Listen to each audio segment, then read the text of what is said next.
Good evening everyone, welcome back to my channel. My name is Shikha Sharma and I am a teacher by profession and my channel name is Teach Learn and Grow with me.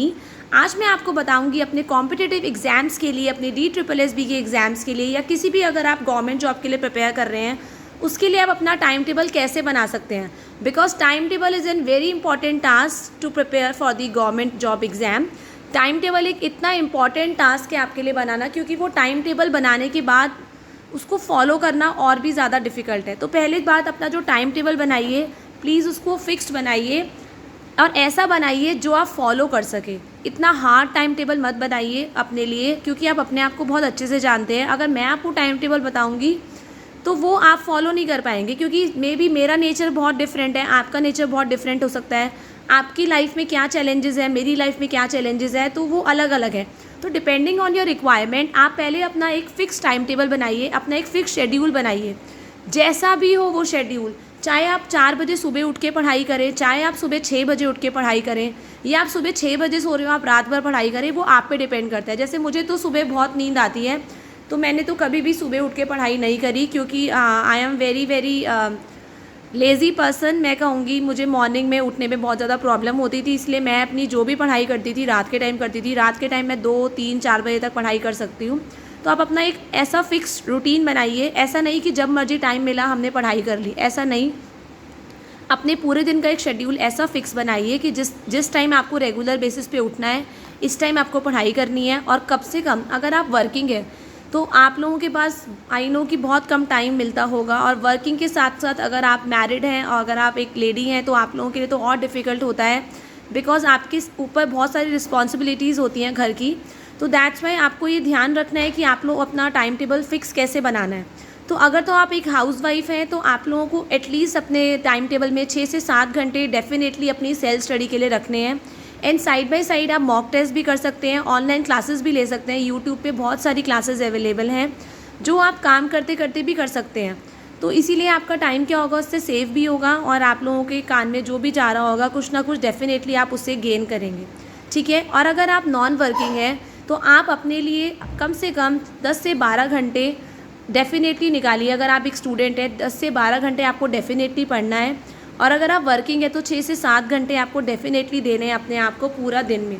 आप कैसे देंगे? Take help from the family members. अपने family members को भी बोलिए, अपने husband को अगर आप मैरिड हैं, अपने पेरेंट्स को अगर आप अनमैरिड हैं, अपने सास ससुर को, उनको बोलिए, उनको बताइए कि आपके लिए ये जॉब कितनी ज़्यादा इंपॉर्टेंट है। उनसे हेल्प लीजिए, हेल्प लेने में बिल्कुल पीछे मत हटिए। अपनी ईगो को ख़त्म करके उनसे हेल्प लीजिए और उनका पूरा सपोर्ट लीजिए। बिकॉज जब आप इसको क्लियर कर लेंगे तो उसमें पूरा फैमिली का सपोर्ट होगा, तभी पॉसिबल है, अदरवाइज़ आप अकेले नहीं कर पाएंगे। ऐसे मत करिए कि मैं एक सुपर वुमेन हूँ तो मैं सब कुछ कर सकती हूँ। No, not like that.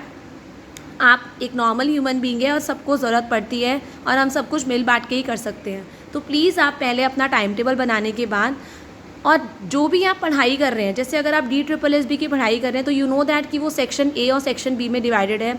उसमें आपको रीजनिंग भी आएगी, उसमें आपको मैथमेटिक्स भी होगी, अरिथमेटिकल आपका क्वेश्चंस होंगे, जनरल अवेयरनेस होगी, करंट अफेयर्स भी होंगे, इंग्लिश हिंदी होगी। तो कम से कम 45 मिनट्स आप इन 5 सेक्शन को ज़रूर दीजिए।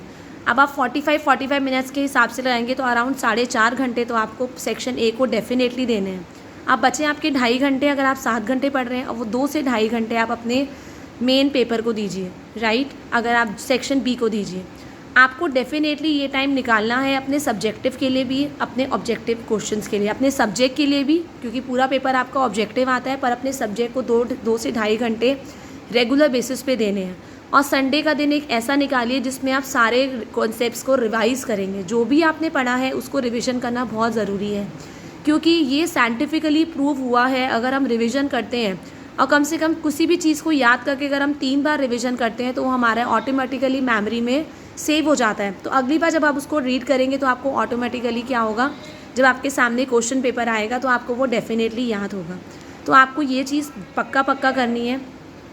आफ्टर दैट अपने लिए एंटरटेनमेंट का टाइम ज़रूर रखें। ऐसा नहीं सोचना है कि अब 7 घंटे मैंने पढ़ाई कर ली, अब मैंने किचन का काम कर लिया, या अब मैं ऑफिस या जो भी आप अपना प्रोफेशनली कर रहे हैं और आप गवर्नमेंट जॉब के एस्पिरेंट हैं, तो आपको ये डेफिनेटली ध्यान रखना है कि आपको एंटरटेनमेंट के लिए अपने लिए ज़रूर टाइम रखना है, क्योंकि एंटरटेनमेंट हमारे बॉडी को, हमारे माइंड को, हमारे सोल को रिलैक्स करता है।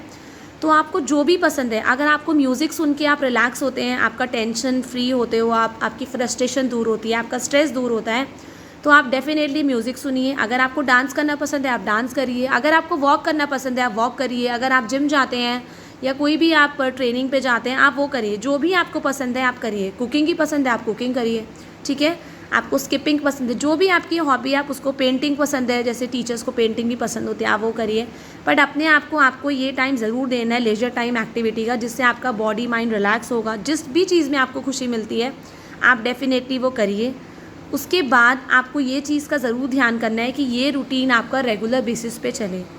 आपको इस रूटीन को ब्रेक नहीं करना है, इसलिए ऐसा अपने टारगेट को फिक्स करिए कि आज मुझे इस दिन में या इस वीक में पूरा कंप्लीट करना ही करना है। आप पहले डे वाइज़ अपना टारगेट बनाइए कि ये मैं एक दिन चैप्टर लेके बैठी हूँ, तो आज मुझे 2 से 3 घंटे में ये चैप्टर कंप्लीट करना है। अपना डे वाइज़ टारगेट बनाइए, फिर वीक वाइज़ बनाइए, फिर मंथ वाइज़ बनाइए कि हाँ, अब ये 15 दिन में मेरी आधी बुक ख़त्म होनी चाहिए, और वो बुक ऐसे ख़त्म होनी चाहिए कि आपको टिप्स पे होने चाहिए वो।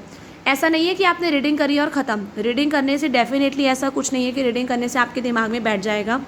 कुछ भी आप रीड कर रहे हैं, अगर आप एक पेज भी रीड कर रहे हैं, उसके बाद अपने आप से क्वेश्चन कीजिए कि क्या मैं इस क्वेश्चन का आंसर कर सकती हूँ, क्या मैं इस क्वेश्चन का कर सकती हूँ।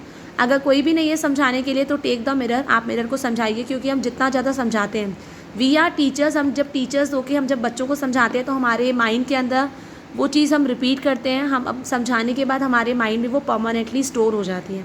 तो डेफ़िनेटली आपको ये करना है, हरी में नहीं करना है। जो भी करिए वो बहुत अच्छे से करिए।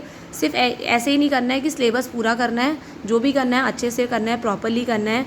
एंड सिमिलरली सेक्शन ए के लिए आपको जो टाइम देना है, लिख लिख के आप प्रैक्टिस करिए, अपने नोट्स बनाइए करंट के, जनरल अवेयरनेस के जो इम्पॉर्टेंट अवार्ड्स हैं आपके, इम्पॉर्टेंट डेज़ हैं आपके, और आपके जो भी आपके नेशनल ऑर्गेनाइजेशंस हैं, इंटरनेशनल ऑर्गेनाइजेशंस हैं, इन सब के आप प्रॉपरली नोट्स डेफिनेटली बनाइए, क्योंकि आपको DSSB में, KVS में आपको डेफिनेटली ये काम आने वाले हैं इन फ्यूचर। एंड अगर आप हाउसवाइफ है तो अपने लिए डेफिनेटली टाइम निकालिए, और आप भी कर सकते हैं, आप डेफिनेटली कर सकते हैं। जब मैं कर सकती हूँ या इतने सारे पीपल कर सकते हैं एग्ज़ाम क्लियर गवर्नमेंट जॉब का, तो आप भी डेफिनेटली कर सकते हैं। अपने माइंड में नेगेटिविटी बिल्कुल नहीं लानी है कि मैं नहीं कर सकता हूँ या मेरे पास तो टाइम ही नहीं है। नो, आपके पास टाइम है, आप टाइम निकालिए, राइट। नेगेटिव नहीं होना है, स्ट्रेस नहीं होना है, और फ्रस्ट्रेशन नहीं होना है, ठीक है, फ्रस्ट्रेट नहीं होना है। Thank you everyone, have a nice day, and if you are liking my videos, please subscribe my channel teach learn and grow with me. Thank you everyone.